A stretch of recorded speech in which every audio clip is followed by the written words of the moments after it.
La petite brindille, emportée par le courant de la rivière, désormais canalisée par des murs en béton, arrivait au bout du chemin. Après un dernier virage, l'horizon s'ouvrit d'un coup sur une immense étendue d'eau, doucement agitée de quelques vaguelettes. Mais bientôt, sans qu'elle ait le temps de le voir venir, un immense paquebot passa à côté d'elle, créant à nouveau un énorme courant et de puissants tourbillons, l'entraînant encore plus au large, là où les puissantes vagues la retournaient dans tous les sens. Elle ne pouvait plus réfléchir, malmenée par l'écume, jusqu'à ce qu'une vague plus puissante que les autres l'entraîne au fond de l'eau. Une tortue qui passait par là fut intriguée par cette brindille qu'elle n'avait jamais vue. En voilà une drôle de méduse. Que viens-tu faire ici ? Je ne suis pas une méduse, je suis une belle plante en fleurs. Et toi, qui es-tu ? Et qu'est-ce donc que ces étranges bijoux que tu portes ?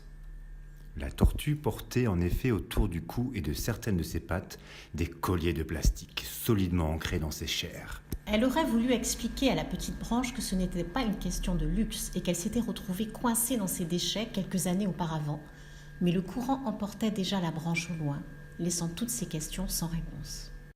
Continuant son voyage sans moyen d'en choisir la destination, la branche passa rapidement devant un vieux bâton en métal rouillé. À travers les trous, des dizaines d'yeux lumineux la regardaient passer. Une énorme tentacule sortit d'un coup de l'obscurité, essayant de l'attraper, mais heureusement, trop lentement pour elle.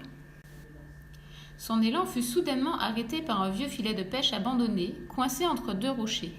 Tout autour d'elle, des algues, des morceaux de plastique et de vieilles canettes étaient coincés. « Je n'aime pas cet endroit », pensa la branche. Heureusement, elle n'eut pas longtemps à attendre. Comme sur la Terre, des guerriers cherchaient eux aussi des solutions aux déchets qui arrivaient chaque jour et transformaient le paysage. Ils étaient envoyés par la déesse Imoja, reine du monde aquatique. Et comme sur Terre, tandis que le plus robuste ramassait ce qu'il pouvait, les plus ingénieux essayaient de transformer ces détritus, créant de nouveaux palais sous-marins, outils et puis d'autres bagailles. L'un d'entre eux était justement en train de couper un vieux filet abandonné à l'aide d'un coquillage tranchant pour libérer les créatures marines qui s'y trouvaient coincées. Mais à la place d'un pauvre poisson, la seule créature encore vivante dans ce filet était la petite branche en fleurs.